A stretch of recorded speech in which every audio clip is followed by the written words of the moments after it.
কালামুল্লাহ মাজিদে আল্লাহ তাআলা জানিয়ে দিয়েছেন ৭ শ্রেণীর ব্যক্তিকে তিনি অপছন্দ করেন। কয় শ্রেণীর? আবার বলুন, কয় শ্রেণীর? জি, ৭ শ্রেণীর ব্যক্তিকে আল্লাহ তাআলা অপছন্দ করেন। তো মানে আল্লাহ তাআলা তাদেরকে ভালোবাসেন না। আমরা আজকে এই ৭ শ্রেণীর ব্যক্তি কারা তাদের ব্যাপারে জানার চেষ্টা করব এবং আমরা সতর্ক হয়ে যাব যে আমরা যেন তাদের অন্তর্ভুক্ত না হই। কি বলেন? কোন ৭ শ্রেণীর ব্যক্তি, কোন অভাগা, কোন কপাল পোড়া সেই ৭ শ্রেণীর ব্যক্তি যাদেরকে আল্লাহ তাআলা পছন্দ করেন না, ভালোবাসেন না, এই মর্মে তিনি কালামুল্লাহ মাজিদে ঘোষণা দিয়েছেন। এবং আমরা সতর্ক হওয়ার চেষ্টা করব এই বৈশিষ্ট্য যেন কশিনকালেও কভু আমাদের মধ্যে না আসে। তাহলে কালামুল্লাহ মাজিদ আল্লাহ তাআলা যে জানিয়েছেন যে তিনি ৭ শ্রেণীর ব্যক্তিকে পছন্দ করেন না, তার মধ্যে প্রথম শ্রেণী হচ্ছে সীমা লঙ্ঘনকারী। আরবিতে বলে আল মুআতাদুন। সীমা লঙ্ঘনকারী ব্যক্তিকে আল্লাহ তাআলা পছন্দ করেন না। লিমিট ক্রস করলে আল্লাহ তাআলা পছন্দ করেন না। লিমিটকে কেউ যদি ওভারস্টেপ করে, ক্রস করে, আল্লাহ তাআলা পছন্দ করেন না। সীমা লঙ্ঘনকে তিনি মোটেও পছন্দ করেন না। এবং মজার ব্যাপার হচ্ছে আল্লাহ কেউ কোনো অন্যায় করলেই সাথে সাথে পাকড়াও করেন না। কেউ ভুল করলেই আযাব দেন না। কেউ নাফরমানি করলেই আযাব পাঠান না। আল্লাহ অনেক সময় দেন, অনেক সময় দেন। শুধরে যাবার অনেক টাইম সে পায়, তারপরও যখন সে লিমিট ক্রস করে তখন আল্লাহ ধরেন। আল্লাহ সব সময় ধরে না, ধরলে ছাড়ে না। ধরে ধরে ধরে না, ধরলে আল্লাহ ছাড়ে না। আল্লাহ সব সময় ধরবে না। এবং যে সমস্ত জাতিগোষ্ঠীকে এই পৃথিবীতে আল্লাহ তাআলা আযাব দিয়ে ধ্বংস করেছেন, তাদের স্টোরি যদি আমরা খেয়াল করি, আমরা দেখব যে তাদেরকে আল্লাহ অনেক সুযোগ দিয়েছেন ভালো হওয়ার, শুধরে যাওয়ার। কিন্তু তারা আল্লাহর আদেশ অমান্য করতে করতে করতে করতে যখন লিমিট ক্রস করে ফেলছে, একটা সবকিছুর একটা লিমিট থাকে, কি বলেন? We all should know all limits. আপনাকে জানতে হবে যে আপনি কতটুকু পর্যন্ত করতে পারবেন, কতটুকু আপনার সীমানা। You should know your limit. এই লিমিটটা আপনার জানতে হবে। তারা যখন লিমিট ক্রস করেছে আল্লাহ আযাব দিয়েছে। আপনারা সামুদ জাতির নাম শুনেছেন? তাদের কাছে আল্লাহ তাআলা একজন নবী পাঠিয়েছিলেন, নাম হচ্ছে সালেহ আলাইহিস সালাম। আল্লাহ নবী সালেহ আলাইহিস সালাম, তিনি তাদেরকে দাওয়াত দিলেন যে হে আমার জাতিগোষ্ঠীর লোকেরা, এক আল্লাহর ইবাদত করো। তারা অবাধ্য হলো। তিনি সত্যের পথে আহ্বান করলেন, তারা এই কথা শুনলো না। একটার পর একটা আল্লাহর পায়গাম আসে, তারা অবাধ্য হয়, তারা অবাধ্য হয়, তারা আল্লাহ তাআলার আদেশকে মানে না। সবশেষে সামুদ গোত্র, তারা আবার খুব শক্তিশালী ছিল। তারা পাহাড় কেটে আর্কিটেকচার করে, ডিজাইন করে কিভাবে আবাসন তৈরি করতে হয় পাহাড়ি এলাকায়, মাউন্টেইন এলাকায় কিভাবে আবাসন তৈরি করতে হয়, এটার ব্যাপারে এক্সপার্ট ছিল। কিন্তু তারা সালেহ আলাইহিস সালামকে বলল, সালেহ তুমি পাগল, তুমি জাদুকর, তুমি যে আল্লাহর কথা বলছো আমরা মানবো এক শর্তে, যদি এই পাহাড়ের ভেতর থেকে 10 মাস গর্ভধারিণী একটা উট যদি বের করে আনতে পারো, এমন একটা শি ক্যামেল উট যদি বের করে আনতে পারো, যেই ওটের পেটের ভেতরে একটা বাচ্চা থাকবে এবং ওটটা পাহাড় থেকে বের হয়েই বাচ্চা ভূমিষ্ঠ করবে, এরপরে ওটের দুধ যেন আমরা খেতে পারি, তুমি যদি এটা দেখাইতে পারো তাইলে বুঝবো তুমি সত্য নবী। দোয়া করলেন, আল্লাহ আমার এই জাতি সামুদ, তারা তো চেয়েছে যে পাথর ভেতর থেকে যদি একটা উট বেরোয়, ওট যদি বাচ্চা দেয় আর দুধ দেয়, তাহলে তারা তোমাকে মেনে নেবে। আল্লাহ তুমি মেহেরবানি করে এই মিরাকেল, এই মুআজিজা তুমি তাদের দেখিয়ে দাও। আল্লাহ তাআলা দোয়া কবুল করলেন। হাজার হাজার মানুষের সামনে চাক্ষুষ দিবালোকের মুহূর্তে পাথর ভেঙে একটা উট বেরিয়ে এলো বিশাল আকৃতির, এবং 10 মাস গর্ভধারিণী উট, সাথে সাথে এই উট বেরিয়ে বাচ্চা প্রসব করল, এবং সাথে সাথে এই ওলান থেকে উটের দুধ বেরোতে লাগলো। হাজার হাজার লোক এটার ওলান থেকে দুধ নিয়ে তারা তৃপ্ত হলো। আচ্ছা, এই মুহূর্তে তাদের কি করা উচিত ছিল বলেন তো? আশহাদু আল্লা ইলাহা ইল্লাল্লাহ ওয়া আশহাদু আন্না মুহাম্মাদুর রাসূলুল্লাহ ওয়া আশহাদু আন্না সালিহান নাবিয়্যুল্লাহ, এটা পড়া দরকার ছিল না? দরকার ছিল। কিন্তু তারা একের পর এক গোয়ার তুমি করতে করতে করতে করতে চাক্ষুষ দিনের বেলা এত বড় একটা মুআজিজা দেখার পরেও তারা অস্বীকার করলো। সাল্লাল্লাহু আলাইহি ওয়াসাল্লাম বললেন, তোমরা তোমাদের ওয়াদা পূরণ করো। তারা বলল, তুমি বড্ড বড় জাদুকর, তুমি যেন তেন জাদুকর না, তুমি পাহাড়ের ভেতরে জাদু ঢুকাই ফেলছো। কি মনে হয় তারা লিমিট ক্রস করে ফেলছে না? এবার ক্রস করছে না? তারা সীমা লঙ্ঘন করে ফেলেছে। দে ক্রসড দেয়ার লিমিট। এবার তো আর ছাড় দেয়া যায় না। কারণ আমি আপনাদের বলেছি শুরুতে যে আল্লাহ সব সময় ধরে না, কিন্তু যখন ধরে ছাড়ে না। আযাব চলে আসলো। কি আযাব? আর্থকোয়েক, রাজফা, পুরো ভূখণ্ড কেঁপে উঠলো। কেঁপে ওঠার সাথে সাথে সব মাটিতে পড়ে গেল। 2 নাম্বার আসলো সাউন্ড ওয়েভ, শব্দ নিনাদ, প্রচন্ড শব্দ তরঙ্গ।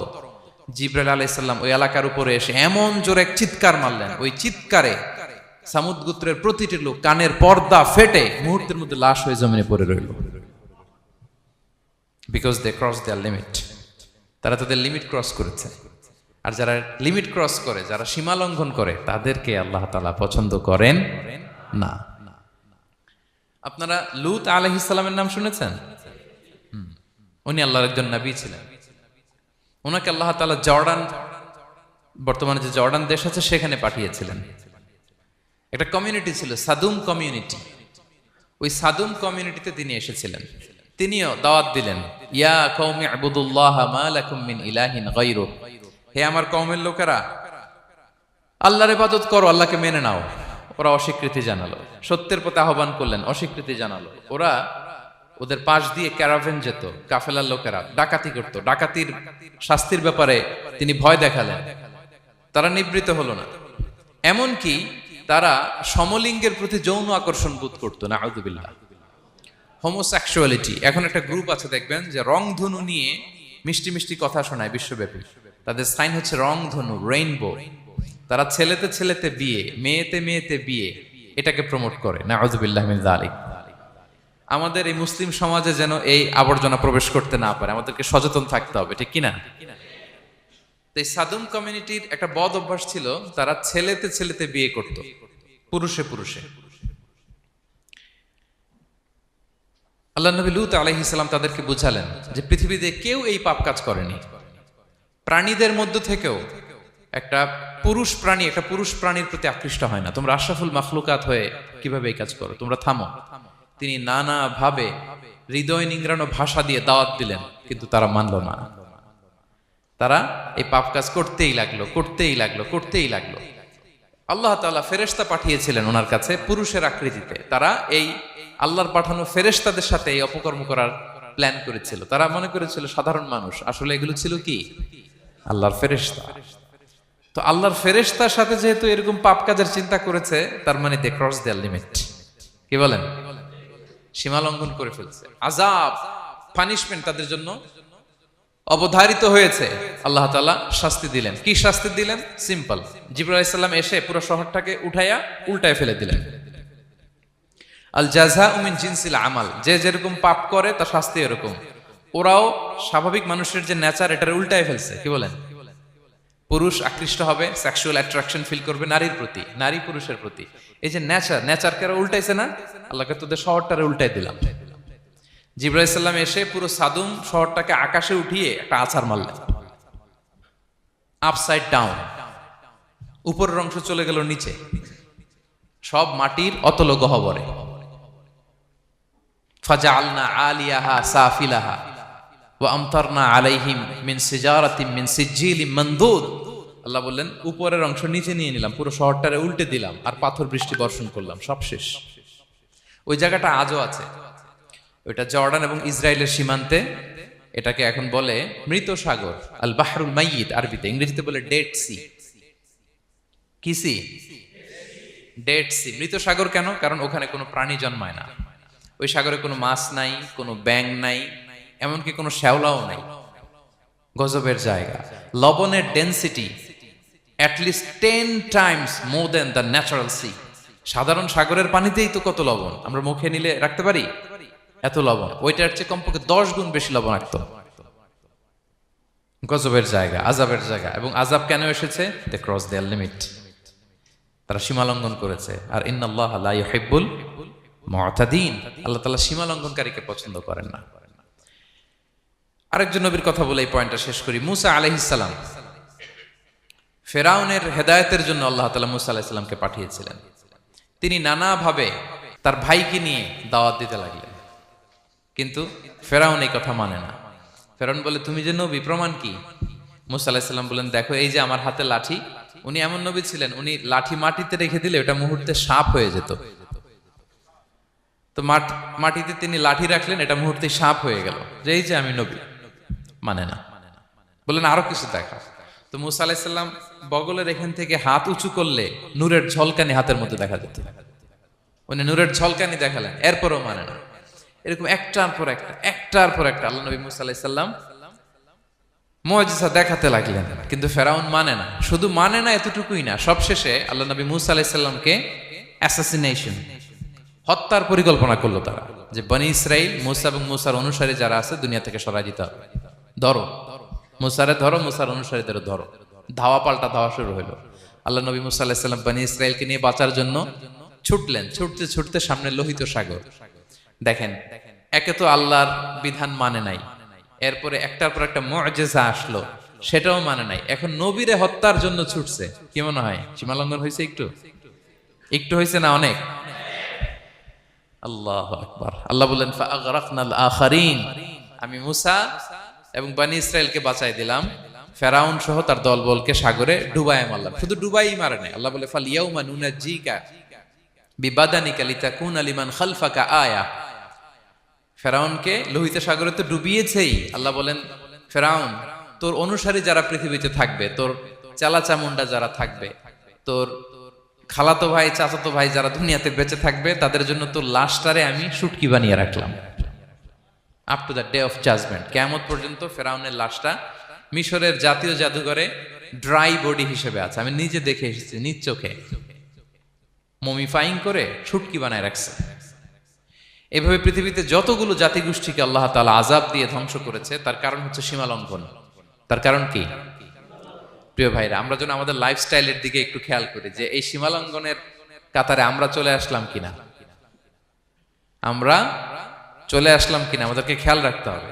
আল্লাহ তাআলা সীমা লঙ্ঘনকারীকে পছন্দ করেন না। ইন্নাল্লাহা লা ইউহিব্বুল মুআতাদিন, তিনি সীমা লঙ্ঘনকারীদেরকে পছন্দ করেন না। এমনকি রাসূলুল্লাহ সাল্লাল্লাহু আলাইহি ওয়াসাল্লামের বায়োগ্রাফি যদি আমরা খেয়াল করি, আমরা দেখব যে তিনি যখন যুদ্ধের জন্য অভিযান পরিচালনা করতেন, দল পাঠাতেন, সেনাবাহিনী পাঠাতেন, তখন তাদেরকে বলতেন খবরদার যুদ্ধের ময়দানে সীমালঙ্ঘন করো না, খবরদার। যুদ্ধে যদি কেউ হেরে যায়, বন্দীদের সাথে খারাপ আচরণ করো না। ওরা হেরে গেছে বন্দী, আপনি চাইলে তার কান কেটে দিতে পারবেন, নাক কেটে দিতে পারবেন, আকৃতি বিকৃতি করতে পারবেন না। বিষ্ণু ইসলাম বললেন খবরদার সীমালঙ্ঘন করো না। যেখানে যুদ্ধে গিয়েছো ওই এলাকার শিশুদেরকে মেরো না, ওই এলাকার নারীদেরকে মেরো না, ওই এলাকার পাদ্রীদের গায়ে হাত তোলো না। সন্ন্যাসীতে যারা ইবাদত করে ওদের তো দোষ নাই, সিভিলিয়ান নাগরিক, তাদের গায়ে হাত তোলো না, খবরদার। গবাদি পশুর গায়ে হাত তুলবে না, এগ্রিকালচারাল প্রোডাক্ট জ্বালিয়ে দিও না। সুবহানাল্লাহি বিহামদি, কি রহমতের নবী ছিলেন। সীমা লঙ্ঘন যেন না করে বিষ্ণু ইসলাম অভিযান প্রেরণের আগে তিনি স্পষ্ট বলে দিতেন খবরদার কেউ সীমা লঙ্ঘন করবে না। যারা তোমাদের বিরুদ্ধে অস্ত্র তুলেনি তাদের বিরুদ্ধে অস্ত্র তোলা যাবে না, কারণ ইন্নাল্লাহা লা ইউহিব্বুল মুআতাদিন, আল্লাহ তাআলা সীমা লঙ্ঘনকে পছন্দ করেন না। প্রিয় ভাইরা, তাহলে যে 7 শ্রেণীর ব্যক্তিকে আল্লাহ তাআলা পছন্দ করেন না, তার প্রথমটা আমরা জেনে গেলাম, তারা কারা? সীমা লঙ্ঘনকারী। আমি কিন্তু প্রায় এরকম জিজ্ঞেস করব এবং সব শেষে আপনাদেরকে নিয়ে রিভাইজ করব। তাহলে 1 নম্বরে আমরা পেলাম তারা কারা? মেহেরবানি করে সবাই বলবেন একসাথে, তারা কারা?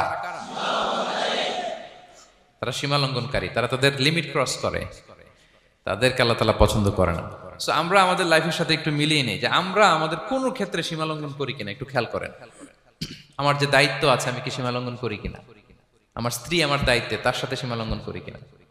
আমার ভাতিজি অনেকের আছে ইয়াতিম, তার বাবা মারা গেছে, তার সব সম্পত্তির দায়ভার আমার উপর দেয়া, আমি ওইখানে তাকে ঠিকঠাক মতো সব দেই কিনা, সীমা লঙ্ঘন করি কিনা?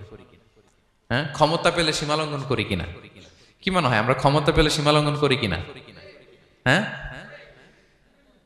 করে হ্যাঁ, মানে যেইখানে ডাক্তারের কাছে যাই বলে ডাক্তার সাহেব আমার এইখানে ফোড়া, সারা দেহের যেই কোনো জায়গায় ধরতে পারেন, এইখানে ধরেন না, তো এইখানে না ধরলে ভালো হবে? ফোড়া যেখানে, ট্রিটমেন্ট তো ওইখানে দিতে হবে, কি বলেন? রোগ যেখানে ওষুধও।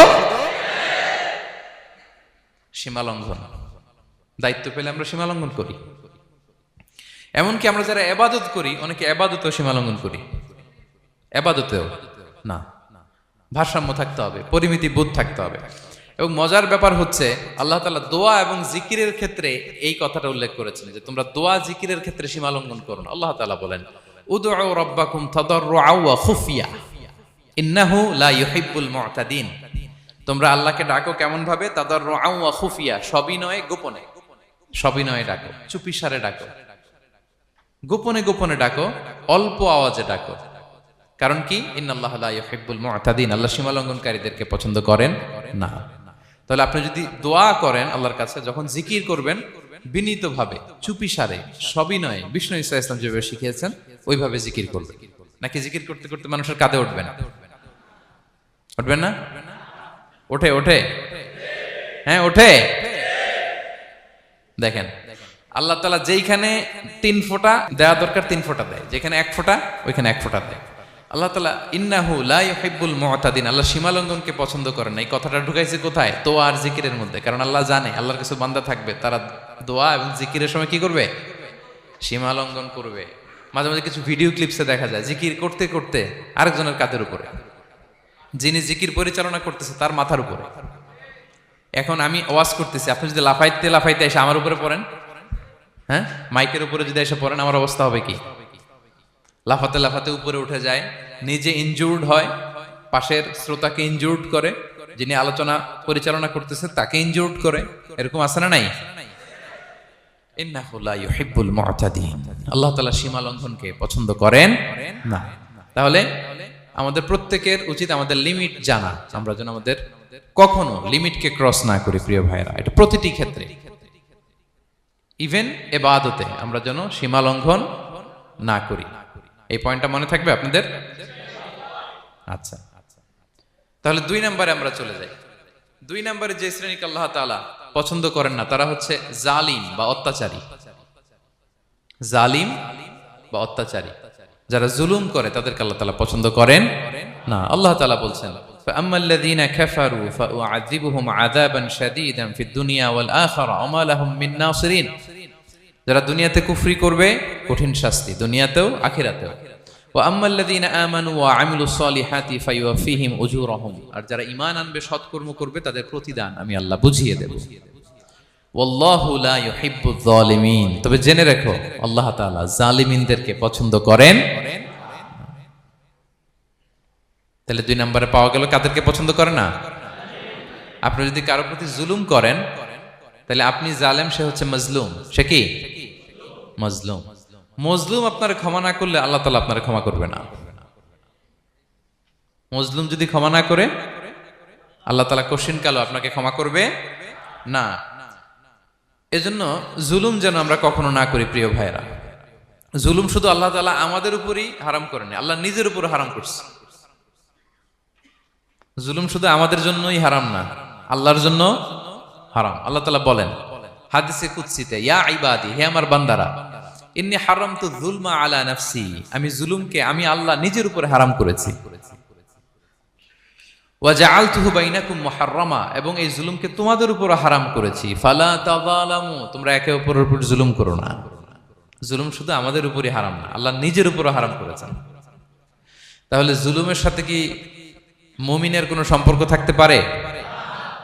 পারে না। এবং আল্লাহ তাআলা কখনো কোনো বান্দার উপর জুলুম করেন না। ওয়া আন্নাল্লাহা লাইসা বিযাল্লামিন লিল আবিদ, তিনি তার বান্দার উপর জুলুম করেন না। কোনোভাবেই যেন জুলুম না হয়ে যায়, এজন্য আল্লাহ তাআলা কিয়ামতের দিন মাওয়াজিনাল কিসত, ন্যায়ের মানদণ্ড তিনি প্রতিষ্ঠা করবেন, যাতে একটু ভুল না হয়ে যায়, জুলুম না হয়ে যায়। আমরা মাঝে মাঝে যে দোকান থেকে বস্তায় বস্তায় চাল নিয়ে আসি না, চাল দেখা যাবে যে 1 মণ চাল হয়তো সামান্য একটু কমও হইতে পারে, সামান্য একটু বেশিও হইতে পারে। এরকম হয় না? দেখবেন যে দিছে 10 কেজি, বাসায় এসে দেখবেন যে 10 কেজির চেয়ে একটু বেশি, একটু সামান্য বেশি কয়েক গ্রাম, অথবা 10 কেজির চেয়ে সামান্য কয়েক গ্রাম কম। এরকম হয়ে যায় না? মানুষ তো আমরা, কি বলেন? কিন্তু আল্লাহর নিক্তি পাল্লায়, মিজানের পাল্লায় এরকম হবে নাকি? হবে হবে? আল্লাহ বলে না, মাওয়াজিনাল কিসত, ন্যায়ের মানদণ্ড সেটা। ফামাইয়া আমাল মিসকালা যাররাতিন খায়রান ইয়ারা, যাররা পরিমাণ ভালো করেছো তো সেটাও ওজন দেয়া যায় ওই পাল্লায়।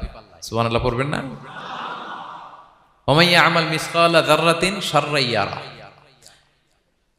অনুপরিমাণ খারাপ করেছো সেটাও ওজন দেয়া যায়। কারণ ওয়া আন্নাল্লাহা লাইসা বিযাল্লামিন লিল আবিদ, তিনি বান্দার উপর জুলুম করেন না। তিনি এমন পাল্লা দিয়েছে যাতে জুলুম না হয়।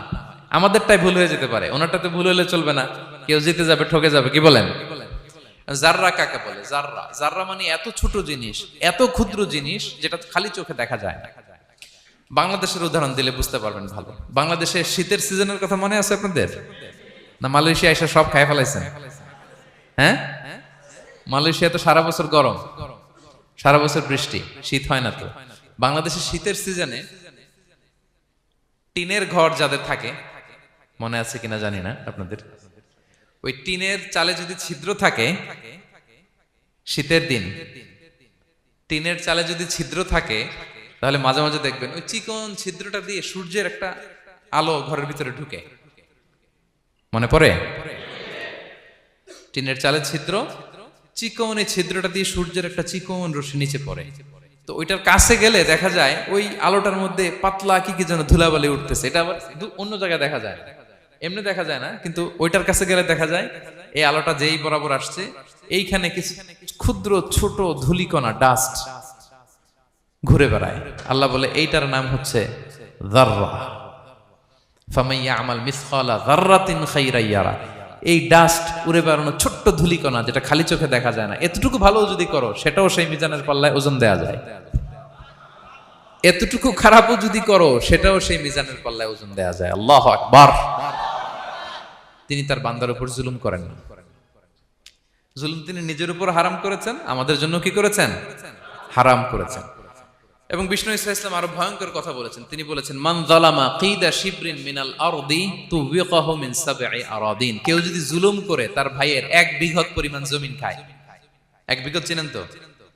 এই যে আমার এই আঙ্গুল থেকে এই আঙ্গুলটা, এটা টান টান করলে যতটুকু জায়গা, এটার বলে 1 বিঘত। শিবের আরবিতে বলে শিবের। হ্যাঁ, মান যালামা কিদা শিবর, বিষ্ণু বলেন এই 1 শিবর, 1 বিঘত জমি যদি কেউ অন্যায়ভাবে জুলুম করে তার ভাইয়ের কাছ থেকে খায়, কিয়ামতের দিন তুবিকা আলাইহি সাবউ আরাদিন, এই 7 জমিনকে আল্লাহ তাআলা তার ঘাড়ে চাপাবে। খা, এবার খা। অন্যের জমি খাওয়ার এত শখ ছিল, এবার 7 জমিন ঘাড়ে কর। কিয়ামতের ময়দানে আপনার দেহটারে বিশাল আকৃতির করা হবে, এই 7 জমিনকে আপনার কাঁধে তুলে দেয়া হবে। এজন্য আমরা অন্যের রাইটস, অধিকার যেন নষ্ট না করি, কারো উপর যেন জুলুম না করি, কোনোভাবেই না। আমরা নানাভাবে এই জুলুমটা করি। আমরা প্রায় দাদার সম্পত্তি থেকে ফুফুদেরকে বঞ্চিত করি, বাবার সম্পদ থেকে বোনদেরকে বঞ্চিত করি। হ্যাঁ, নিজের ভাই আরেক ভাইকে, আপন ভাই ভাইকে বঞ্চিত করে, জুলুম করে। এরকম দৃশ্যপট আমাদের সমাজে আছে না নাই বলেন তো? কিয়ামতের দিন আল্লাহর সুপ্রিম কোর্টের কাঠগড়ায় হিসেব দিতে হবে। আর এই জালিমদেরকে আল্লাহ তাআলা পছন্দ করেন না। এবং সবচেয়ে ভয়ঙ্কর ব্যাপার হচ্ছে, আপনি যখন কারোর উপর জুলুম করেন, ওই মাজলুম আর আল্লাহর মাঝখানে কোনো ফারাক থাকে না। আল্লাহ ওই ফারাকের পর্দা উঠায় নাই। বিষ্ণু বলেন, ইত্তাকি দাওয়াতাল মাজলুম, তোমরা মজলুমের বদদোয়াকে ভয় করো, খবরদার। কারণ ফাইন্না লাইসা বাইনাহা ওয়া বাইনাল্লাহি হিজাব, তার আর আল্লাহর মাঝে কোনো পর্দা থাকে না। দোয়া করলেই ওটা আরশে যেয়ে কবুল হয়ে যায়। আল্লাহ তাআলার চারিপাশে অনেক পর্দা আছে। কেউ কেউ বলে 70,000 নূরের পর্দা। 70,000টা সহিহ হাদিস দ্বারা সাব্যস্ত না, কিন্তু অসংখ্য অগণিত পর্দা, এবং পর্দাও এটা নূরের পর্দা। আচ্ছা বলেন তো, জানলা দিয়ে বাইরের আলো ঠেকাতে আমরা দেয়ালে জানালায় কি লাগাই? পর্দা লাগাই। পর্দাটা কিসের তৈরি? মোটা কাপড়ের, যাতে করে ওই আলো না আসে। কিন্তু আল্লাহর চারদিকে যে পর্দা, ওই পর্দাটা কিসের? নূরের, আলোর। ওনার পর্দায় আলো দিয়ে তৈরি। সুবহানাল্লাহ বললেন না? বিষ্ণু বলেন, ইত্তাকি দাওয়াতাল মাজলুম, মজলুমের বদদোয়াকে ভয় করো। ফাইন্না লাইসা বাইনাহা ওয়া বাইনাল্লাহি হিজাব, কেউ যখন মজলুম হয়ে কেঁদে বদদোয়া করে, তার আর আল্লাহর মাঝে ওই পর্দা থাকে না। বদদোয়া করছে, ডাইরেক্ট কবুল। খবরদার আমার পেনাঙ্গের ভাইয়েরা, আমরা যেন জালিম না হই। In it's any form, operation in it's any form, যেই কোনো ভাবে, যেই কোনো ক্ষেত্রে, যেই কোনো ধরনের হইতে পারে জুলুম। কাউকে আপনি ছোট্ট কোনো কাজে ঠকালেন, বন্টন নীতিতে ঠকালেন, হ্যাঁ, জমি মেরে দিয়ে ঠকালেন, আমানত মেরে দিয়ে ঠকালেন, ইন ইটস এনি ফর্ম যদি জুলুম করে থাকেন, খবরদার, মজলুমের কান্না কখনো বৃথা যায় না। মজলুমের কান্না কখনো বৃথা যায় না। জীবনের কোনো না কোনো সময়ে এর প্রায়শ্চিত্ত আপনাকে করতে হবে। জীবনের কোনো না কোনো সময়ে এর প্রায়শ্চিত্ত করে আপনাকে মরতে হবে। তাহলে কোন বিশ্বাসী কি জালিম হতে পারে? কারণ ইন্নাল্লাহা লা ইউহিব্বুল যালিমিন, আল্লাহ তাআলা জালিমদেরকে পছন্দ করেন না। তাহলে জুলুমের সাথে আমাদের কোনো সম্পর্ক আছে? হ্যাঁ, কোনো সম্পর্ক আছে? তাহলে দুই শ্রেণীর ব্যক্তির কথা আমরা জানলাম যাদেরকে আল্লাহ পছন্দ করেন না। এক নাম্বার, প্রথমটা কে ছিল? সীমা লঙ্ঘনকারী, লিমিট যে ক্রস করে, ইন্নাল্লাহা লা ইউহিব্বুল মুআতাদিন। দুই নাম্বার কি জানলাম? হ্যাঁ, জালিম, অত্যাচারী, অপ্রেসরকে আল্লাহ তাআলা পছন্দ করেন না। তাহলে এই দুইটারে আমরা নো বলে দিলাম আজকের এই কনফারেন্স রুমে। আওয়াজ করে বলেন তো সবাই, নো। এই লিমিট ক্রস আর জুলুম, নো, চলে গেছে, খালাস। এবার তিন নাম্বারে দেখি আল্লাহ কাদেরকে পছন্দ করেন না। তিন নাম্বারে আল্লাহ তাআলা অহংকারী, দাম্ভিক লোককে পছন্দ করেন না। অহংকারী, আমাদের তো অহংকার টহংকার নাই না? আছে? অহংকার আছে? কিসের অহংকার বলেন? টাকার, আর ক্ষমতার, আর সৌন্দর্যের, আর হ্যাঁ পাওয়ার, সোশ্যাল পাওয়ার। এই যে অহংকার, অহংকারের খাঁচা থেকে মুক্ত রাখো আমাদেরকে তুমি প্রভু হয়ে, পড়েন আমিন। এটা একটা ভয়ঙ্কর খাঁচা। আচ্ছা, অহংকার করার আমাদের আছে কি বলেন তো? কিছুই নাই। আল্লাহ বলে ওয়া খুলিকাল ইনসানু দাঈফা, তোমাদেরকে আমি দুর্বল করে তৈরি করছি। আমরা দুর্বল, শুধু দুর্বল না, দুর্বলের ঘরের দুর্বল। আমার বাপ ছিল দুর্বল, আমার দাদা ছিল দুর্বল, আমরা 14 গোষ্ঠী কি? হাল আতা আলাল ইনসানি হিনুম মিনাদ দাহরি লাম ইয়াকুন শাইআম মাযকুরা।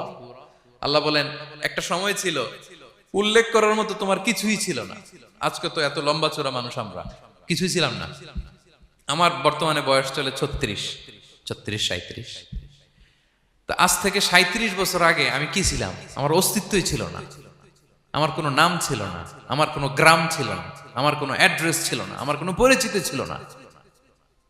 আজ থেকে আরো 37 বছর পরে একটু খেয়াল করেন তো, এখন তো 37, আরো 37 ধরেন বাঁচলাম। এরপরে আমি দুনিয়া, দুনিয়া থাকবে কিন্তু আমি নাই। আজকে কার জন্য আটকে আছে দুনিয়ার কাজ বলেন তো? আপনার দাদার জন্য, আপনার নানার জন্য। তো আপনাকে লাগে কেন? আপনাকে লাগে? লাগে না তো আমাকে। আমি দুনিয়া, একদিন কিছুই ছিলাম না। আল্লাহ বলেন হাল আতা আলাল ইনসানি হিনুম মিনাদ দাহরি লাম ইয়াকুন শাইআম মাযকুরা। তুমি কিছু ছিলা, একটা সময় কিছুই ছিলা না, উল্লেখ করার মতো তুমি কিছুই ছিলা না। অস্তিত্বহীনের জগৎ থেকে তোমাকে আমি অস্তিত্বে আনলাম। তোমার বাবার পৃষ্ঠদেশ থেকে তোমার মায়ের গর্ভাশয়ে আমি তোমাকে ফেললাম।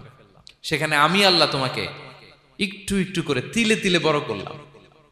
9 মাস 10 মাস পরে মায়ের পেট থেকে দুনিয়াতে তুমি আসলে। দেখেন তো দুনিয়ায় আসার পরে আমাদের অবস্থাটা কি?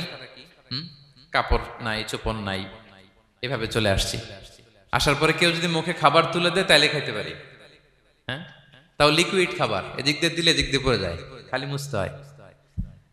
মেহমান একজন এসে আদর করে কোলে নিচে পেশাব করে দিছি ভরাইয়া, আছে না নাই? হয়েছে না, হয়েছে না? এরকম আদর করে একটা কোলে নিছেন, এখনই না ডায়াপার আসছে মিয়া। আজ থেকে 10 বছর আগে এগুলো ছিল নাকি?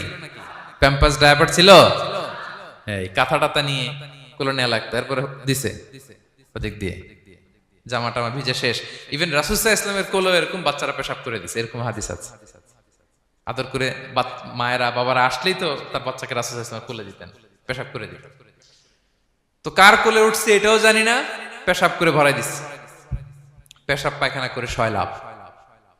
লিকুইড দিলে খেতে পারি, শক্ত কিছু খেতে পারি না। এই তো আমি, এই তো আমার ক্ষমতা। একজন যে বললেন ক্ষমতার অহংকার, এই তো ক্ষমতাটা তো এতটুকু। এরপরে যখন জোয়ান হয়েছে, এখন তো জোয়ান, এখানে একটা ভূমিকম্প হইলে কি অবস্থা হবে বলেন তো জোয়ানদের? হ্যাঁ, কাঁপতে কাঁপতে সব শেষ। একটা ভূমিকম্প, একটা তুফান হলে ওটার বিরুদ্ধে দাঁড়াতে পারি না। একটা তুফান, রাস্তায় টায়ার পাংচার হলে লাফ দিয়ে উঠি। ক্ষমতা আমার, আমার নাকি ক্ষমতার অহংকার? কি দুর্বল আমরা! হ্যাঁ, কুকুর আমাদেরকে কামড় দিলে আমরা কুকুরের কামড়ও দিতে পারি না। ঠিক কিনা? মশা যে কামড়া, এটা ধরতে না পারলে কিছু করতে পারি? কামড় মাইরা দিছে দৌড়। বল্লা পোকা এসে যদি কামড় দিয়ে দৌড় দিয়ে কিছু করতে পারেন? তো কিসের কিসের ক্ষমতা আপনার? এরপর আবার যদি 70-80 বছর হায়াত পাই, আবার আগের মতো যেখানে বসি ওইখানেই ডাইরেক্ট। আছে না নাই? বয়স যখন 80 হয়ে যায় আর থাকে শরীরের কন্ট্রোল, আবার যেখানে বসে ওইখানেই পেশাব পায়খানা। খাবার দিলে খাইতে পারি, পিঠটা বাঁকা হয়ে কুজু হয়ে গেছে, এর নাকি আবার অহংকার সাজে? অহংকার সাজে? অহংকার সাজে একজনের, আওয়াজ করে বলতে হবে তিনি কে? 3 নম্বরে অহংকার দাম্ভিককে আল্লাহ পছন্দ করেন না। প্রিয় ভাইরা, আল্লাহ বলেন কারুনের ঘটনাকে আল্লাহ এখানে এনেছেন। আল্লাহ বলেন ইন্না কারুনা কানা মিন কওমি মূসা। কারুন ছিল মূসা আলাইহিস সালামের কওমের লোক। মূসা আলাইহিস সালামের কাজিন ছিল মূলত। কারুন নামে একজন সম্পদশালী ছিল।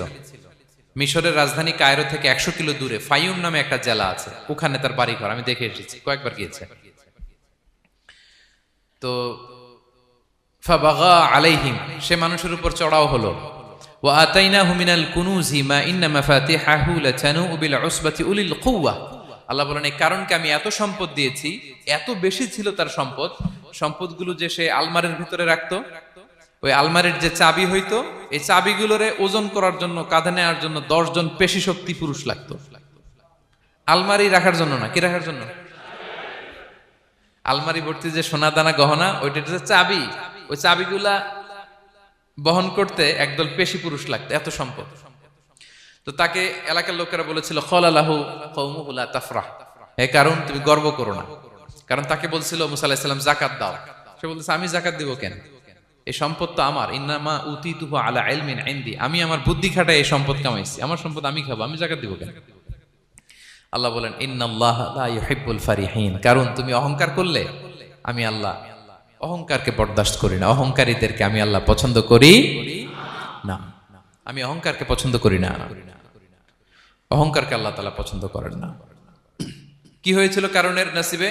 আল্লাহ বলেন ফাখাসাফনা বিহি ওয়া বিদারিহিল আরদ ফামা কানা লাহু মিন ফিআতি ইয়ানসুরুনাহু মিন দুনিল্লাহ ওয়া মা কানা মিনাল মুনতাসিরিন। আল্লাহ বলেন সে যখন অহংকার দেখালো, আমি কারুনকে আর কারুনের সব সম্পদ মাটির ভেতরে দাবিয়ে দিলাম, মুহূর্তেই দাবিয়ে দিলাম।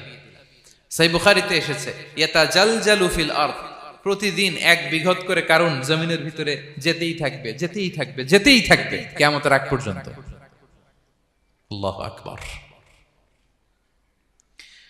কারণ অহংকার করেছিল। আল্লাহ বলে আমি অহংকারীদের পছন্দ করি না। সূরা লুকমানে আল্লাহ বললেন ওয়ালা তুসাইর খাদ্দাকা লিন্নাস, মানুষ থেকে মুখ ফিরিও না। ওয়ালা তামশি ফিল আরদা মারাহা, জমিনে অহংকার ভরে হেঁটো না। ইন্নাল্লাহা লা ইউহিব্বু কুল্লা মুখতালিন ফখুর, আল্লাহ তাআলা অহংকারীদেরকে, দাম্ভিকদেরকে পছন্দ করেন না। এই যে আমি বলছি যে 7 শ্রেণীর লোককে আল্লাহ পছন্দ করেন না, এটা আমার মন গড়া বানানো কথা? প্রতিটি কথার পেছনে কোরআনের যুক্তি আছে। কোরআনে আল্লাহ তাআলা বলছেন আল্লাহ অহংকারীদেরকে পছন্দ করেন না। ইংরেজিতে কি বলে? ইগো আছে আমাদের, হ্যাঁ? ইগো, এটা ছেড়ে ফেলতে হবে, অহংকার করা যাবে না। আমার প্রিয় ভাইয়েরা, একটু মনোযোগী হন। এই আয়াতের তাফসীরটা একটু সংক্ষেপে বুঝিয়ে দেই। আল্লাহ তাআলা বলছেন ইন্নাল্লাহা লা ইউহিব্বু কুল্লা মুখতালিন ফখুর, আল্লাহ কোন মুখতাল আর ফাখুরকে পছন্দ করেন না। মুখতাল আর ফাখুর মানে কি? মুখতাল মানে যে অহংকার করে মনে মনে। কিছু লোক আছে ভিতরে ভিতরে নিজের বড় মনে করে, বাইরে বলে না বা বলার সাহস পায় না, কিন্তু ভিতরে ভিতরে ভাবে আমি কোন হনুরে। কি বলে? আমি কোন? আমি তো বড়, আরে আমার চেয়ে বড় বেশি জানে নাকি কেউ? আমার চেয়ে কিছু পারে নাকি? আমি তো, কিন্তু এটা মুখ দিয়ে বলে না, ভিতরে ভিতরে আছে না নাই? এদেরকে আরবিতে বলে মুখতাল। কি বলে? মুখতাল। আরেকজন ফাখুর, সে শুধু ভিতরে না, এটা প্রকাশ্যে বলে বেড়ায়, এটা আরো ডেঞ্জারাস। ফাখুর সে আরো খারাপ, সে প্রকাশ্যে তার অহংকার প্রদর্শন করে, বলে বেড়ায় যে আমি বড়, আমি বড়, আমি বড়। এই আমি বড় কথাটাই সবচেয়ে ভয়ঙ্কর। আমি বড় কথাটাই সবচেয়ে ভয়ঙ্কর। নিজে যাকে বড় বলে বড় সে, লোকে যাকে বড় বলে বড় সে হয়। আমার প্রিয় পেনাঙ্গের ভাইয়েরা, নিজেকে বড় মনে করা এটা শয়তানের স্বভাব। কার স্বভাব? বিনয়ী হওয়া এটা নবীদের স্বভাব। আল্লাহ তাআলা ফেরেশতাদেরকে বলেছিলেন উসজুদু লি আদম, তোমরা আদমকে সিজদা দাও। ফাসাজাদাল মালাইকা কুল্লুহুম, সবাই সিজদা দিল ইল্লা ইবলিস, কে ছাড়া? ইবলিস ছাড়া। সে নিজেকে বড় মনে করেছিল, শয়তান। কিভাবে? সে লজিক খাটাইলো আল্লাহর সাথে। সে লজিক দিয়ে আল্লাহর বলে, আল্লাহ ক্বালা আনা খায়রুম মিনহু, আল্লাহ আমি কেন সিজদা দেব? আমি তো আদমের চেয়ে শ্রেষ্ঠ, আমি বড়। আল্লাহ বলতেছে তুমি বড়? কেমনে বড়? শয়তান বলে খলাকতানি মিন নার, আপনি আমারে বানাইছেন কি দিয়ে? আগুন দিয়ে। ওয়া খলাকতাহু মিন তিন, আর আদমকে বানিয়েছেন মাটি দিয়ে। কি দিয়ে? মাটি দিয়ে। আগুনের ধর্ম দাউ দাউ করে উপরের দিকে কি করে? ওঠে। আর মাটি ঢিলা রেখে দিলে নিচে পড়ে যায়। তো সে যুক্তি দিয়ে বলতেছে, আল্লাহ ঊর্ধ্বগামী কোন জিনিস তো নিম্নগামী কোন জিনিসের কাছে মাথা নোয়াতে পারে? যুক্তি, মনে রাখবেন, যুক্তি সব জায়গায় খাটে। আপনার অফিসের যে বস, মালয়েশিয়ান ভাষায় বসরে কি বলেন আপনারা? ওকে, তোকে। এই আপনার তোকের সামনে যে আপনি লজিক খাটাইলে হবে? বস যেটা বলে ওইটাই ফাইনাল। তো আল্লাহ তাআলা আদেশ করেছিলেন সেজদা করার। সে সেজদা করলেই ভালো করতো, কিন্তু সে যুক্তি দিল, আল্লাহ আমি শ্রেষ্ঠ, তাকে বানাইছেন মাটি দিয়ে, আমারে বানাইছেন আগুন দিয়ে, আমি কেন মাথা নত করব? আমি বড়।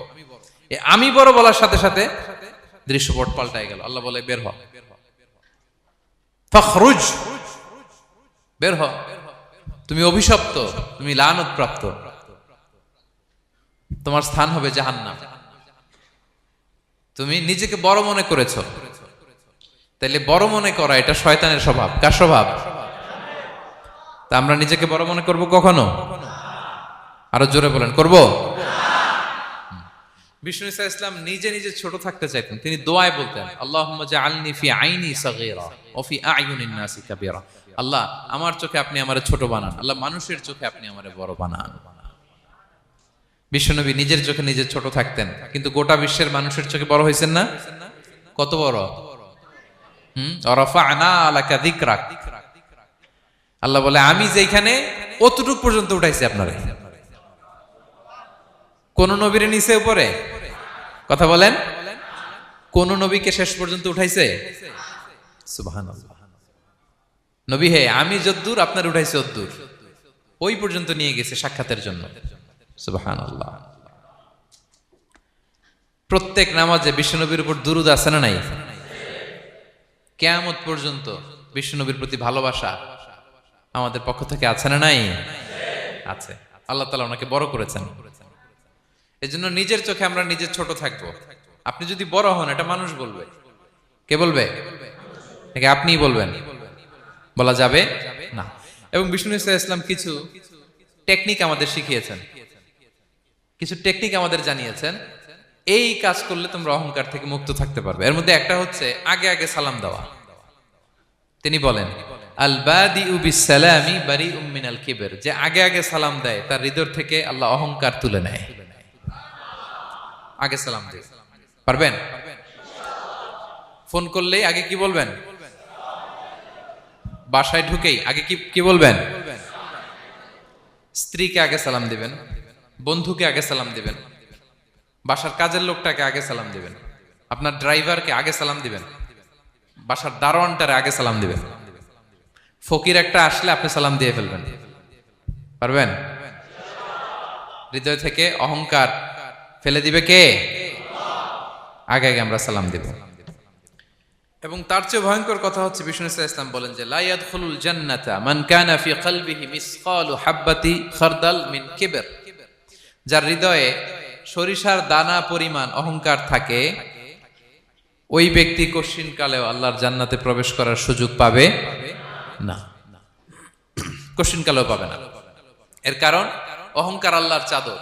অহংকার কার চাদর? আল কিবরিয়া রিদাই ওয়াল আযামাতু ইজারি। আল্লাহ বলে অহংকার আমার চাদর, বড়ত্ব আমার লুঙ্গি।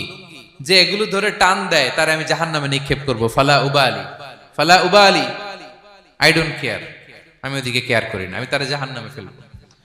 সো অহংকার আমাদের সাজে না। আমি শুরুতেই তো বললাম, আমাদের লাইফ সার্কেলটা একটু দেখাইলাম না যে ছিলাম কই, অস্তিত্বহীন থেকে দয়া করে মায়া করে তিনি আমাকে অস্তিত্বে এনেছেন। কত ছোট্ট, কত ক্ষুদ্র, কত নগণ্য, কত দুর্বল ছিলাম আমরা।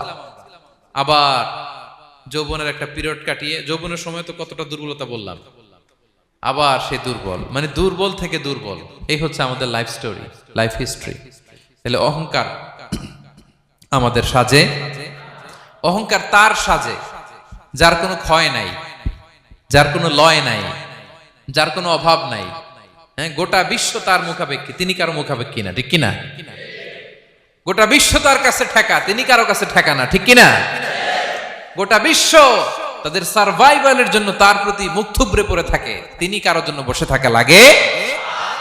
অহংকার সাজে তার।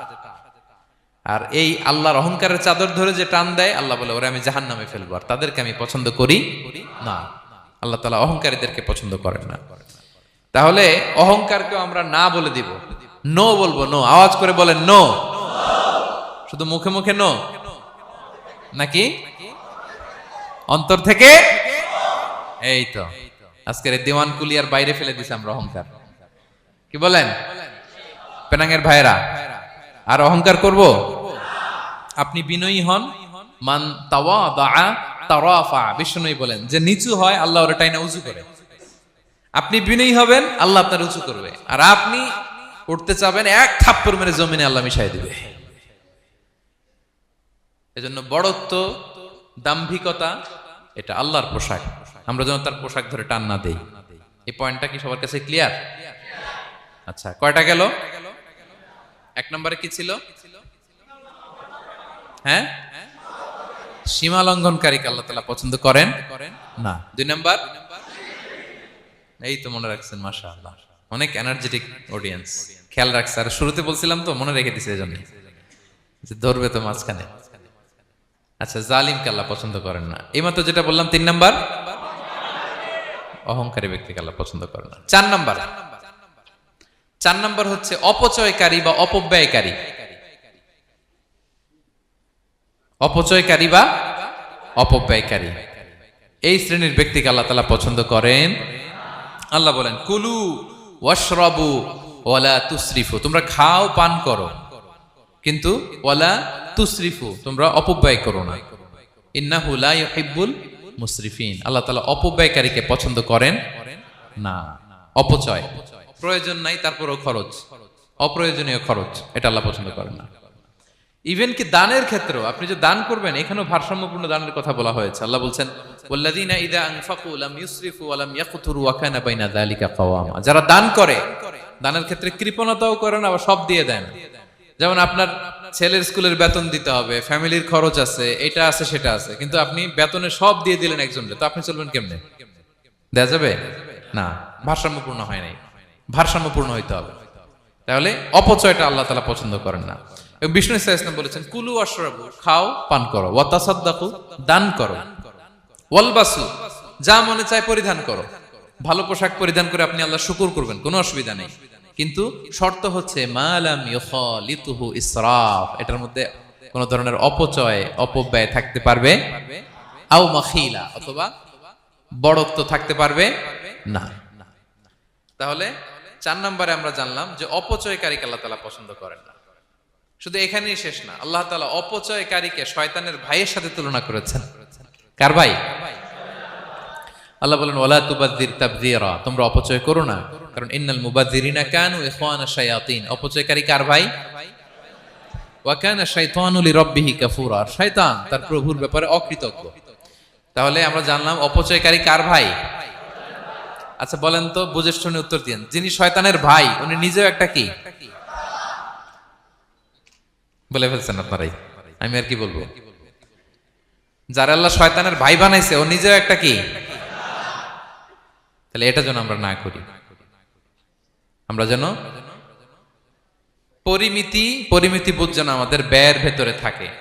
এই আয়াতগুলোতে আমরা দুইটা শব্দ পাই, একটা ইসরাফ আর একটা তাবযীর।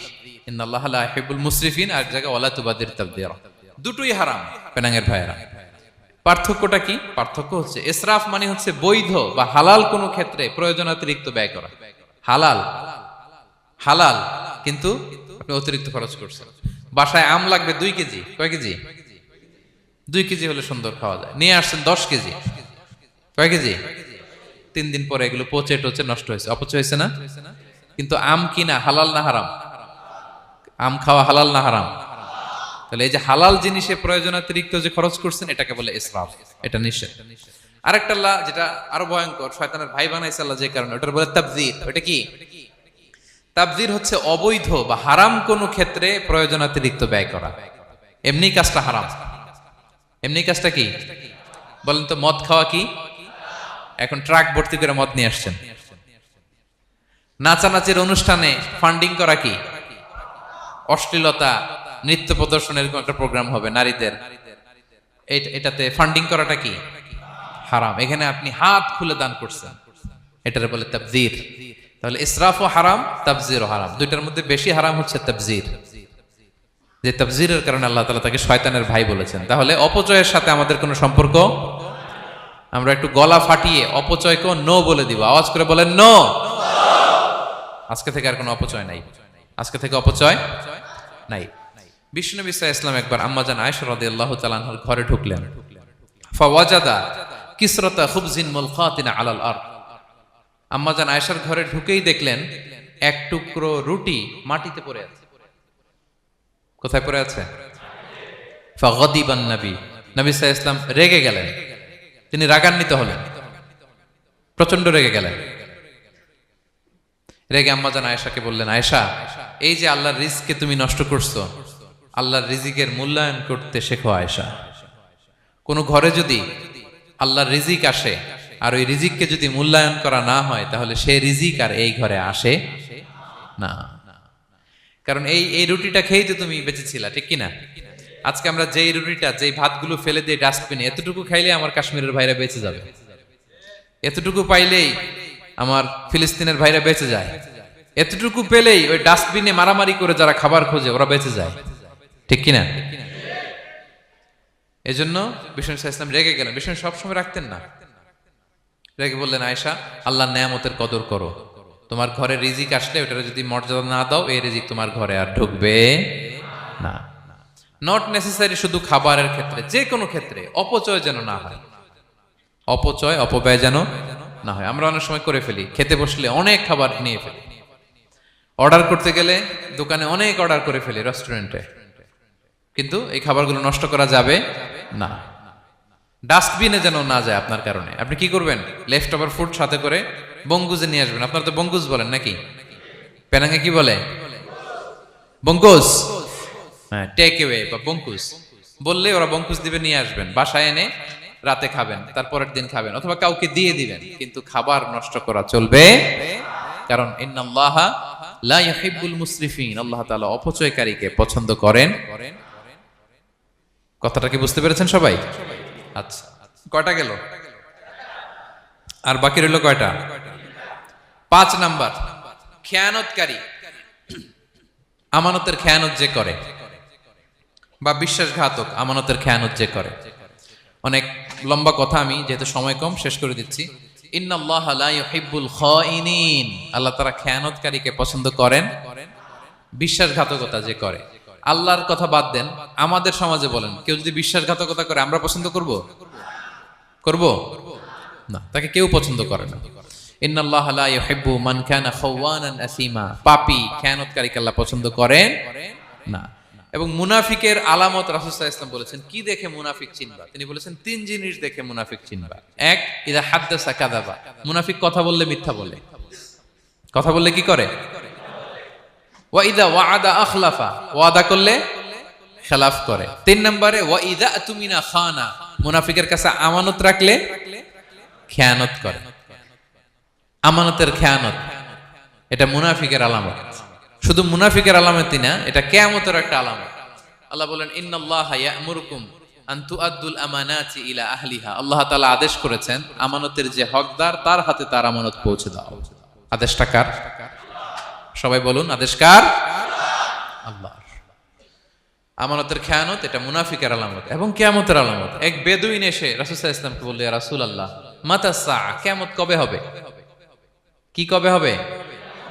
কিয়ামত কবে হবে? রাসূল সাল্লাল্লাহু আলাইহি ওয়াসাল্লাম বললেন, ইযা দুইয়াতিল আমানাতু ফান্তাযিরিস সাআ, যখন আমানতের খেয়ানত শুরু হবে সমাজে, তখনই কিয়ামত হবে। সে বলল, ইয়া রাসূলুল্লাহ কাইফা ইদাআতুহা, আমানতের খেয়ানত আবার কেমনে হয়?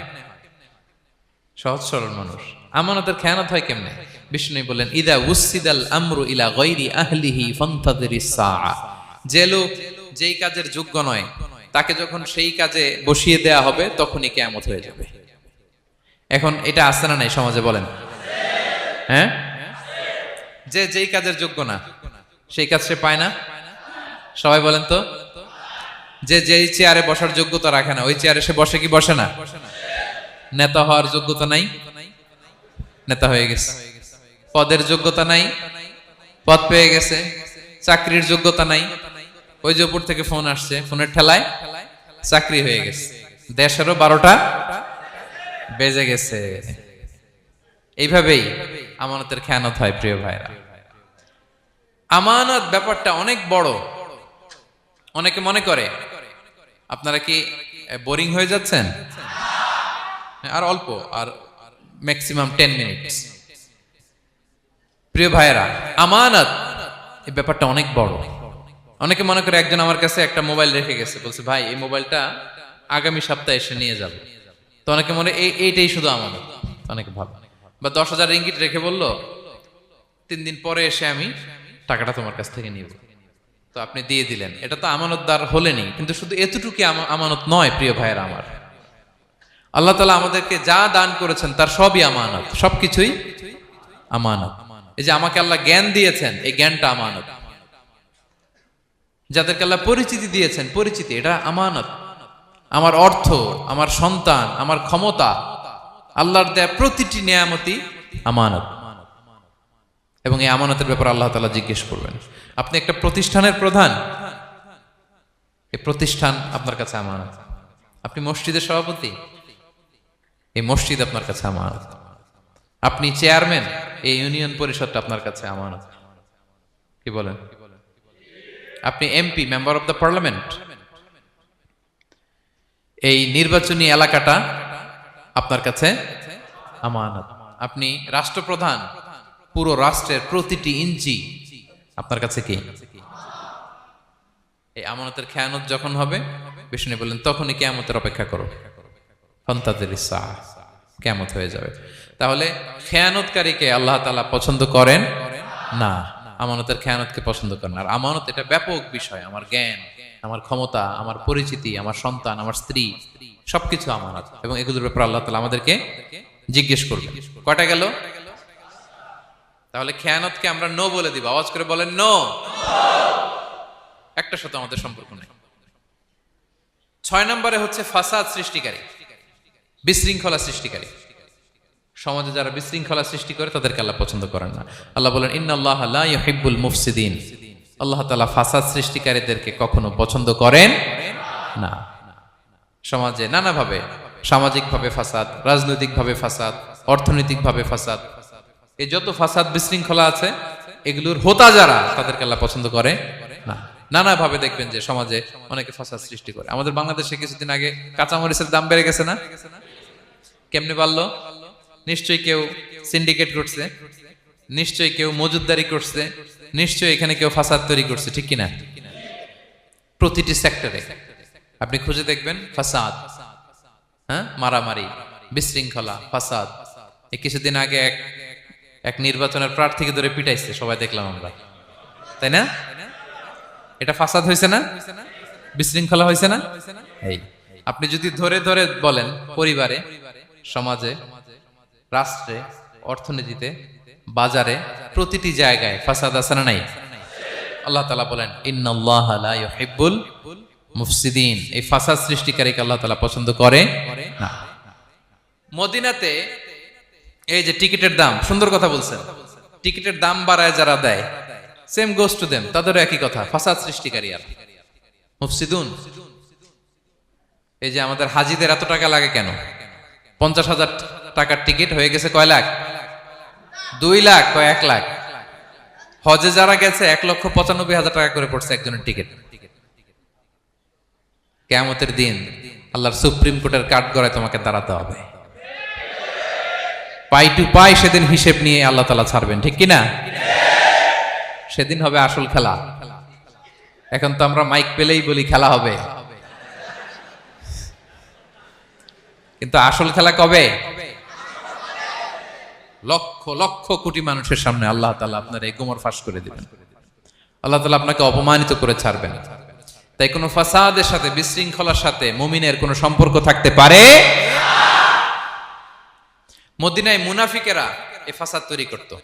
যখন তাদেরকে বলা হতো তোমরা ফাসাদ করো কেন, ওয়া ইযা কিলা লাহুম লা তুফসিদু ফিল আরদ ক্বালু ইন্নামা নাহনু মুসলিহুন, তারা বলল আরে ফাসাদ কি, আমরাই তো ভালো মানুষ, আমরাই তো ভালো মানুষ, আমরাই তো ভালো কাজ করি। আল্লাহ বলে না, আলা ইন্নাহুম হুমুল মুফসিদুনা ওয়ালাকিন লা ইয়াশউরুন, ওরাই ফাসাদ সৃষ্টিকারী, ওরাই ফাসাদ সৃষ্টিকারী, ওরাই সমাজে বিশৃঙ্খলা সৃষ্টিকারী। ওদের ভেতরে এক, বাইরে আরেক, তার নাম মুনাফিক। ঠিক কিনা? মুনাফিকের সহজ সংজ্ঞা কি জানেন? ভিতরে লালন করে একটা, অনুভূতি বা ভাবে একটা, কিন্তু মুখ দিয়ে বলে, তার মানে ভেতরে এক বাইরে আরেক, তার নাম দুই মুখো সাপেরা। এদিকে যায় বলে আপনার লগে আছে, আপনি খুব ভালো, ওদিকে যায় বলে আরে না না উনি কি, উনি তো খুব খারাপ মানুষ, আপনি অনেক সবচেয়ে ভালো, আমি আপনার সাথে আছি। এরকম ডাকাইতে আছে না নাই? দুমুখো সাপ, ডাবল স্ট্যান্ডার্ড, নেহি এদার নেহি ওদার, দারমিয়ান মে সাদার বাদার, ডানেও না বায়েও না, মাঝখানে সদর বদর। বুঝেন? দুই নৌকার মধ্যে দুই পা দিছিলেন কখনো? কয় দিছি। অবস্থা কি হয়েছিল তোমার বলো? হ্যাঁ, পড়ে গেছিল? পড়বে। দুই নৌকায় দুই পা দেওয়া যায় না, হয় এই পা এদিকে নিয়ে আসতে হবে, না ওদিকে চলে যেতে হবে। দুই পা দিলে এই উল্টায় পড়বে। মুনাফিকদের স্বভাব এটা, দুমুখো সাপ, ডাবল স্ট্যান্ডার্ড মেনটেন করে, টু ফেসড পার্সোনালিটি এরা। যেদিকে বৃষ্টি ওদিকে ছাতা, উপরে ফিটফাট, ভিতরে সদরঘাট। তাদেরকে যখন বলা হয় তোমরা ফাসাদ সৃষ্টি করো না, ওরা বলে আরে আমরাই তো ভালো। আল্লাহ বলে না, তোমরাই ফাসাদ সৃষ্টিকারী, তোমরা জানো না। তো এই ফিতনা, ফাসাদকে আল্লাহ হত্যার চেয়ে জঘন্য বলেছেন। তিনি বলেছেন আল ফিতনাতু আকবারু মিনাল কতল। এই ফিতনা সৃষ্টি করা, সমাজে পণ্যের দাম বাড়ানো, কাঁচামরিচের দাম বাড়ানো, অন্যের হক নষ্ট করা, টিকিটের দাম বাড়ানো, মজুদদারি করা, সমাজের স্বাভাবিক সামাজিক রাজনৈতিক ভারসাম্য যারা নষ্ট করে, এগুলো সব মুফসিদুন। সব কি? মুফসিদুন, ফাসাদ সৃষ্টিকারী, ফিতনাবাজ। আকবারু মিনাল কতল, সমাজের স্বাভাবিক যে ধারা, এই ফ্লোটাকে তারা নষ্ট করে। এবং ফাসাদের মাধ্যমে যদি কারো ক্ষতি করে, কাউকে কেউ হত্যা করে, সেজন্য গোটা বিশ্বের সবাইকে হত্যা করবে। আল্লাহ বলেন মান কাতালা নাফসান বিগাইরি নাফসিন আও ফাসাদিন ফিল আরদি ফাকান্নামা কাতালান নাসা জামিআ। অন্যায়ভাবে ফাসাদের মাধ্যমে যখন কেউ কাউকে হত্যা করে, সেজন্য গোটা বিশ্বের সবাইকে হত্যা করে। আকবারু মিনাল কতল, ফিতনা এত বড় ভয়ঙ্কর পাপ। তো এই ফিতনার সাথে, ফাসাদের সাথে, ফাসাদ সৃষ্টি করা, বিশৃঙ্খলার সাথে আমাদের কোনো সম্পর্ক, কারণ ইসলাম শান্তির ধর্ম। কিসের ধর্ম? শান্তির ধর্ম। কোন অন্যায়, বিশৃঙ্খলা, বোমাবাজি, সন্ত্রাসবাদ, টেরোরিজম, এগুলোর সাথে ইসলামের কোনো সম্পর্ক, শান্তির ধর্ম। এজন্য আল্লাহ তাআলা ফাসাদ সৃষ্টিকারীদেরকে পছন্দ করেন। কয়টা গেল? সব শেষ হচ্ছে মন্দ কথার প্রচারক। আমার ভাইয়েরা, কি কথা? কোন ধরনের বাজে কথা, মন্দ কথা, অশালীন কথা, অশ্লীল কথা আমরা মুখ দিয়ে উচ্চারণ করব।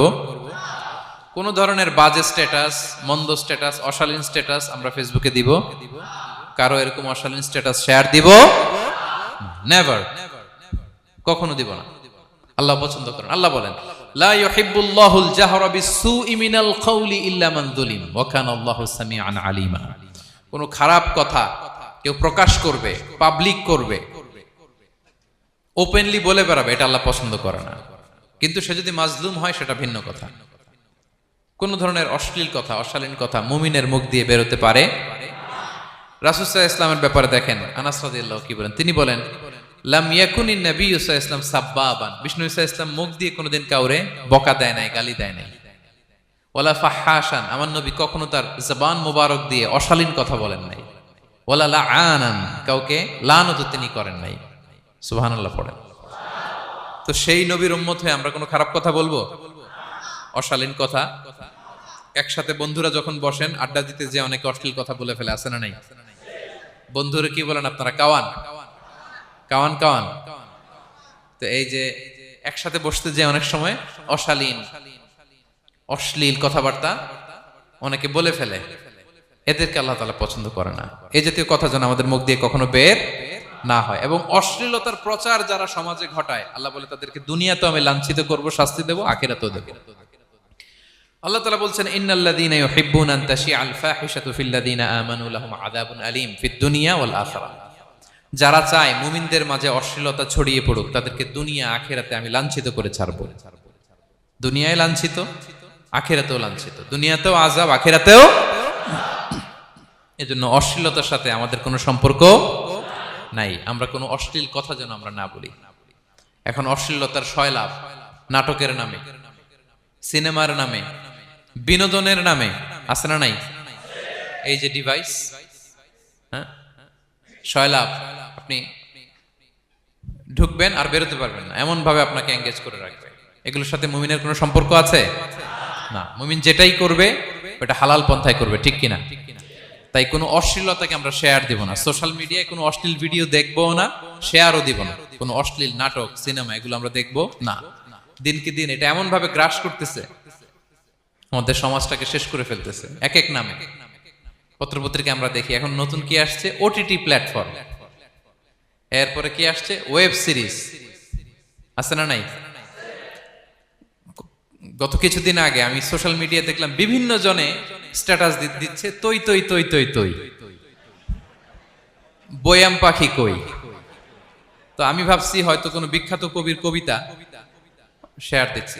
আমি পরে সার্চ দিয়ে দেখি সর্বনাশ, একটা ইন্টারভিউ দেখলাম একজন, এটা নাকি কোন একটা ওয়েব সিরিজ বা মুভি এই জাতীয় কিছু একটা। তো দেখেন, কবিতার নামে, গানের নামে, সাহিত্যের নামে, সংস্কৃতির নামে, এন্টারটেইনমেন্টের নামে, বিনোদনের নামে এই অশ্লীলতার সয়লাভ, ঠিক কিনা? এই অশ্লীলতার সাথে আমাদের কোনো সম্পর্ক আছে? আমরা যেন মুখ দিয়ে উচ্চারণ না করি এগুলো, ঠিক কিনা? বিশ্বনবী বলেন, ইন্নাল আবদা লা ইয়াতাকাল্লামু বিল কালিমাতি মা ইয়াতাবায়ানু ফিহা ইয়াজিল্লু বিহা ইলান নার আবআদা মিম্মা বাইনাল মাশরিকি ওয়াল মাগরিব। বান্দা অনেক সময় মুখ দিয়ে এমন কথা মুখ ফসকে বলে ফেলে, এটা যে কত ভয়ঙ্কর, এটা যে তারা জাহান্নামে নিক্ষেপ করবে সে কল্পনাও করতে পারে না। আপনার একটা কথা থেকে আপনি জাহান্নামের অধিবাসী হতে পারেন। এই জন্য সোশ্যাল মিডিয়া ব্যবহারের ক্ষেত্রে আমরা সাবধান। যে কোনো ধরনের গুজব, মিথ্যা কথা, হক্স নিউজ, অশ্লীলতা, স্ক্যান্ডাল এগুলোর সাথে আমাদের কোনো সম্পর্ক নাই। আমরা সব সময় যেন শালীনতার মধ্যে থাকি, সত্যের পক্ষে থাকি। কথা বুঝতে পেরেছেন? তাহলে কয় শ্রেণীর ব্যক্তিকে আল্লাহ পছন্দ করেন না? 1 নম্বরে সীমা লঙ্ঘনকারী, 2 নম্বরে জালিম, 3 নম্বরে অহংকারী, 4 নম্বর অপচয়কারী, 5 নম্বর খেয়ানতকারী, আমানতের খেয়ানত, 6 নম্বর ফাসাদ সৃষ্টিকারী, 7 নম্বর মন্দ কথা, অশ্লীল কথার যে প্রচার করে। এগুলো যারা করে এদের সাথে আমাদের কোনো সম্পর্ক, এই 7 শ্রেণীর লোককে আল্লাহ তাআলা অপছন্দ করেন। এগুলো কি আমাদের জীবনে থাকবে? এগুলো আমরা কি শুধু হল রুম থেকে বের করে দিব না পুরো জীবন থেকে? পারা যাবে? পারা যাবে? আওয়াজ করে পড়ুন ইনশাআল্লাহ। পেনাঙ্গের ভাইরা, আল্লাহ তাআলা আমাদের সবাইকে কথাগুলো বোঝার ও আমল করার তৌফিক দান করুক। এই আলোচনা যেন আমাদের নাজাতের ওসিলা হয়। আমরা এখানে যেমনি বসলাম, আবারও যেন কোনো তাফসিরুল কোরআনের ময়দানে বসতে পারে, আল্লাহ তৌফিক দান করুক। হাযা মা ইনদি ওয়াল ইলমু ইনদাল্লাহ আলাইহি তাওয়াক্কালতু ওয়া ইলাইহি উনীব। ওয়াসসালামু আলাইকুম ওয়া রাহমাতুল্লাহি তাআলা।